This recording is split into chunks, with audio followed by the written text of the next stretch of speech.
ఓం నమ శివాయ, హర హర మహాదేవ్, జై శ్రీకాళి, జై సనాతన ధర్మం. ఎంతమంది ఆపినా సరే నైట్ కూడా తెలంగాణకు ఎంట్రీ అవ్వంగానే పోలీసులు ఆపడం జరిగింది. పోలీసులు ఆపి మరీ ఇక్కడ ఎందుకున్నారు, రోడ్డు మీద ఉండొద్దు మీరు అని ఇలా చాలా వ్యంగ్యంగా మాట్లాడారు. నేను ఒకటే చెప్తున్నాను, గుట్టలల్లా, పుట్టలల్లా, మంచు కొండలల్లా, రోడ్ల మీద కాకుంటే ఇంకెక్కడుండాలి, ఎక్కడుండాలని అడుగుతున్నాను. నాకు ఒక ఇల్లు లేదు, నాకు ఒక ఏమీ లేదు, నాకు అవసరం కూడా లేదు. నేను రోడ్డు మీదనే ఉంటా, చెట్టు కిందనే ఉంటా, గుట్ట మీదనే ఉంటా, అది నా ఇష్టం. నన్ను ఆపే రైట్స్ ఎవరికీ లేవు. రోడ్డు మీద పడుకున్నా కూడా ఎందుకు నైటు అంత డిస్టర్బెన్స్ చేశారు? 3 జీబులు వేసుకొని వచ్చి మరి. సనాతన బంధువులకు నేను ఇదే చెప్తున్నాను, ఎక్కడైతే వేములవాడ గుడిలో ఆ దర్గా ఉందో ఆ దర్గా తీసేంత వరకు నా పోరాటం ఆగదు. తీసే తీరుతాను కూడా. ఎవరు ఆపుతారో ఆపుకొని. చాలా గట్టిగా హెచ్చరిస్తున్నాను. ఒక్కొక్క ముస్లింలకు కూడా చెప్తున్నాను, క్రిస్టియన్లకు కూడా చెప్తున్నాను, చాలా పరిణామాలు ఎదుర్కోవాల్సి వస్తుంది. తస్మా జాగ్రత్త. ముస్లింలకు ప్రత్యేకంగా చెప్తున్నాను, ఒకవేళ మీరు గోహత్యను ఆపకపోతే నేను మీ మసీదుల దగ్గర పంది మాంసం అమ్ముడు స్టార్ట్ చేపిస్తా. పంది మాంసం అమ్ముడు మసీదుల దగ్గర స్టార్ట్ చేపిస్తా. ఖబర్దార్. అటాకులు చేయడానికి మీకేమి రైట్స్ ఉన్నాయి? ఎందుకు నా మీద అటాక్ చేయడానికి ప్రయత్నిస్తున్నారు? నేను నా ధర్మం గురించి పోరాడుతున్నా. పోతే ఒక్కదాని పోను 10 తలలు తీసుకెళ్తా. ఒక్కొక్క మసీద్ దగ్గర పంది మాంసం కూడా అమ్ముడు స్టార్ట్ చేపిస్తా, అక్కడ షాప్ పెట్టించి. ఏం చేస్తారో చేసుకోండి, మీకు చేతనైంది. నా తల మీద ఉన్న ఈ సికను కూడా, ఈ ఎంటికలను కూడా ఇలా కూడా కదిలియలేరు. మీకు అంత దమ్ము కూడా లేదు. ఏం చేద్దాం అనుకుంటున్నారు ఇండియాని? ఈ భారతదేశాన్ని ఏం చేద్దాం అనుకుంటున్నారని అడుగుతున్నా. ఆడపిల్లల మీద దాడులు, గోహత్యలు, మత మార్పిడులు, ఇవేనా మీకు?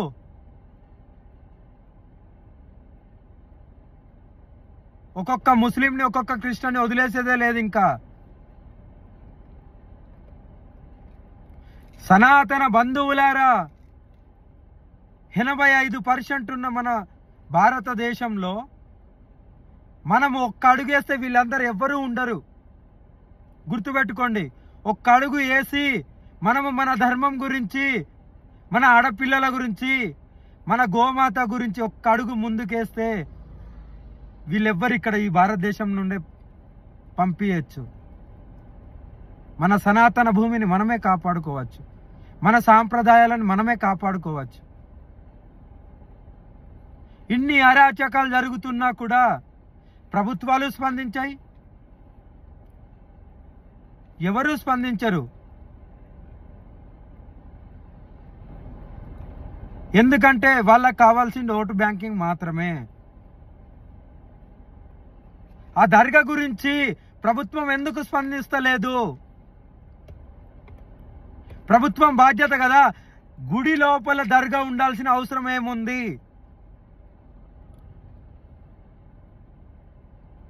దర్గా ఎందుకుంది గుడిలో? ప్రభుత్వానికి తెలిసినా సరే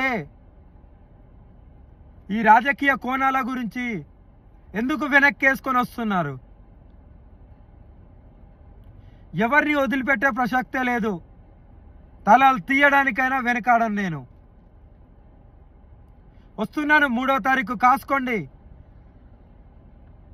మీకు చేతనైంది చేసుకోండి, మీకు చేతనైంది చేసుకోండి. ఈ నా వెంట్రుకను కూడా కదిలియలేరు, చెప్తున్నా కదా. దమ్మున్నది చేసుకోండి.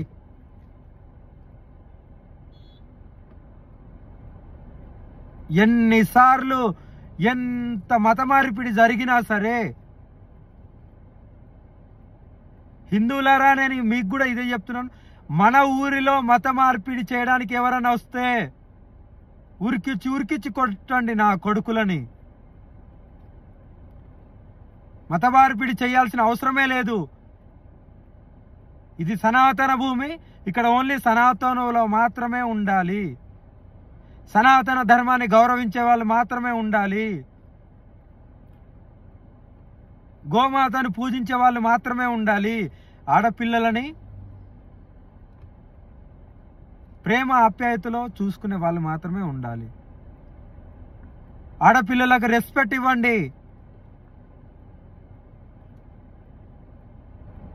ఎవరైతే ధర్మం అధర్మం అయినప్పుడు, నాలాంటి వాళ్ళు వచ్చినప్పుడు మీరు ఎలా అయితే ట్రోల్సింగ్ చేస్తున్నారో నాకు సంబంధమే లేదు వాటి గురించి. మీరు ఇంకెన్నైనా చేసుకోండి, ఎవ్వరికి భయపడేది లేదు, వెనక్కి అడిగి వేసేదే లేదు. కాశ్మీర్ నుండి కన్యాకుమారి వరకు ఒక్కదాన్నే పోరాడతాను, ఒక్కదాన్నే వచ్చాను, ఒక్కదాన్నే వెళ్తాను. ఎవరికి భయపడేది అవసరమే లేదు నాకు. మీకు దమ్మున్నది చేసుకోండి.